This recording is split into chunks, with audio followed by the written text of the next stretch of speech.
hal yang perlu dirubah agar berlimpah uang. Dalam artian kita perlu merubah sesuatu yang mungkin itu adalah sebuah pemahaman atau pemikiran lama, dan itu kita ganti dengan sesuatu yang jauh lebih positif, jauh lebih bisa membuat kita ini berubah. Namun kadang ada orang yang kolot banget nih, gak mau merubahnya, terus dia gak mau berusaha bagaimana biar itu semua bisa menjadikan hidupnya jauh lebih baik. Namun di sini saya pengen sampaikan ya, kita perlu merubah sesuatu yang mungkin itu pemahaman yang sudah ditanamkan dari kita kecil, atau itu diajarkan entah dari siapa ya, mungkin dari orang tua, entah dari ya mungkin generasi-generasi terdahulu yang itu turun temurun, dan itu membuat persepsi bahwa kita adalah orang yang nggak bisa memiliki kelimpahan uang. Namun di sini kita bedah bareng ya, apa aja yang perlu dirubah. Terus kita bisa menjadikan segala sesuatunya itu jauh lebih baik dan jauh lebih maju lagi. Agar apa? Ya kita jadi orang yang berkelimpahan. Kita langsung mulai di poin pertama. Jangan fokus pada uang. Terkadang kita ini terlalu fokus kepada uang sehingga apa? Kita menciptakan sebuah kemelekatan yang ada dalam diri kita, dan kita lupa untuk merilisnya atau kita melepaskan kemelekatan itu, dan itu akan terbawa sampai kapanpun. Ketika teman-teman ini nanti udah terbawa di situ, ketika teman-teman nanti udah memiliki sebuah kemelekatan tentang uang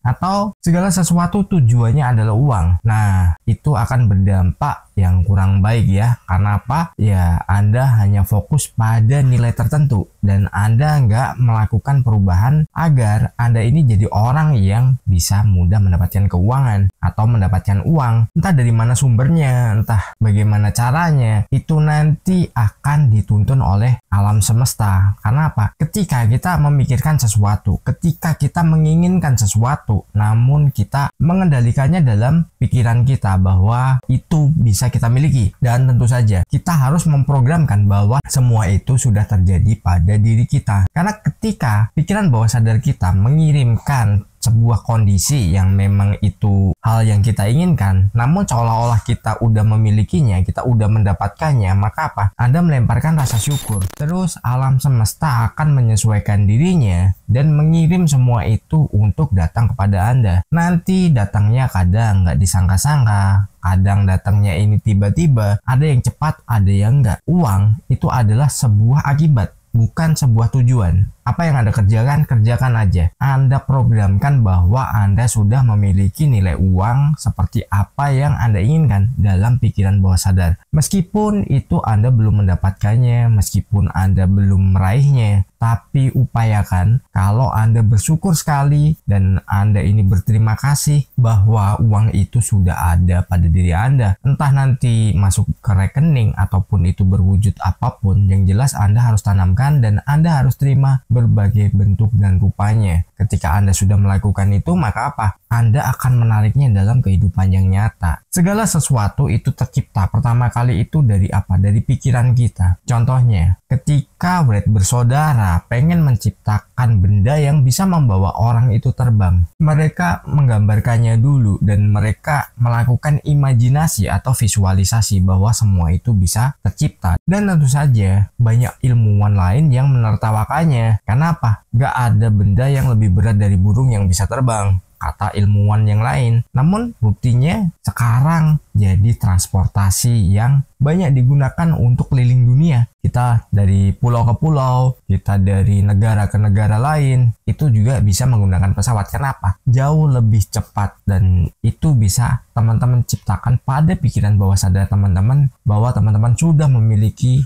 nilai uang tertentu ya. Meskipun jangan fokus di situ, Anda kerjakan aja apa yang bisa Anda kerjakan. Yang jelas berikanlah nilai-nilai positif pada hidup Anda. Kita lanjut ke poin kedua, tidak sabaran. Nah, ini biasanya yang jadi penyakit setiap orang itu adalah tidak sabaran. Biasanya ketika Anda tidak sabar, nanti apa? Anda ini tergesa-gesa, terus Anda ini menganggap proses yang sedang berjalan itu adalah ketidakmungkinan. Nah, dari situ apa? Justru malah Anda nggak mendapatkan apa-apa. Karena bisa dibilang semua itu butuh proses. Ketika prosesnya berjalan, Anda sudah memutusnya di tengah jalan. Wah, nggak mungkin lah. wah nggak bisa lah, wah ini bohong lah, wah omong kosong lah, atau apapun ya. Jadi kita pengennya cepet-cepet bisa langsung dapat, bisa langsung ya mungkin kalau yang pengen kaya raya bisa langsung cepet kaya raya, hingga disuruh melakukan ritual yang aneh-aneh, mungkin salto-salto di atas gunung atau nanti Anda berdansa di dalam sungai juga Anda pasti melakukannya. Karena apa? Ya Anda nggak sabaran, Anda pengennya cepet-cepet. Padahal segala sesuatu nggak perlu ritual-ritual yang macam-macam. Yang jelas Anda bisa memprogram diri Anda sendiri dan itu nanti akan Anda tarik dalam kehidupan yang nyata. Ketika itu sudah menjadi sebuah kehidupan yang nyata, maka ya Anda bisa menerimanya dengan senang hati. Jadi sabar juga itu nggak